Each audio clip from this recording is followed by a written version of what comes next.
You have a 32-year-old female coming to you wanting to start medication for anxiety and depression. They have a IUD, they've already had a few children, and they're not looking to have any more at this point. They're on no other medication. They have never taken any psychiatric medication before. What medication would you consider prescribing them? We have so many choices, right? I kind of have three little mental buckets that I'll put. One, could this person become pregnant? If so, boop, we're going down the sertraline or Zoloft lane because that's what's got the most studies behind it. The second big bucket is, has this person been on psychiatric medication before? Is this someone who we think is going to be on it long term or short term? Because I'm not going to put someone on an SNRI if I have no other real indication for it and I think they might come off of it soon, because that would be rude because those suck to come off of. And my third one would be, are there any side effects of these medicines that could help some of this person's other symptoms? I'm thinking chronic pain, hot flashes, insomnia, anything like that. Given what we know about this person, there's no real other side effects that we really need.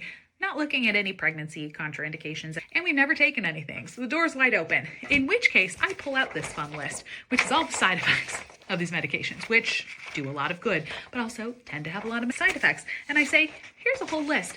We have weight gain, sexual dysfunction, drowsiness, insomnia, anxiety, nausea, GI upset, dry mouth constipation, QT prolongation, seizure risk. And I look at this with them and I say, some of these medicines can cause these things. Which one is the most important to you? Okay, because everyone is going to have their own, obviously safety ones, notwithstanding. They don't get to decide if they're worried about seizures. I'm always worried about those. But things like weight gain, sexual dysfunction, nausea, which one or two are the most we're not going there for you, because it's their life and we want them to actually take the medicine and they need to tolerate it for that to happen. So let's say this person says they do not want weight gain and they don't want to make their anxiety worse, because they tend to get a little ragey actually when they get anxious, which immediately then sends me down the line of, we're probably not going to do bupropion because that can cause rage. And we're probably going to avoid the SNRIs, right? Because we've never done this before. We don't know if they're going to stay on it long term. This is just a, hey, could this help me feel better thing? So we're going to turn right over to the SSRIs. And if weight is our primary concern, we are going to probably think of Prozac, because that seems to be the most weight neutral.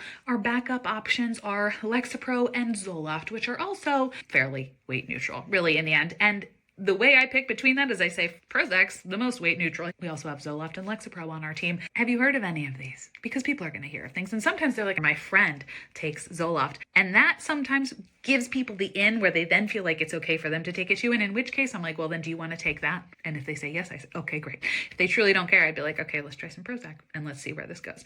And that is my general approach when someone comes in this particular case study, and how I bucket things and send them down the road. Because there are a lot of choices. Hope that was helpful and not confusing. I fear it might have been confusing. Well, anyway, have a great day.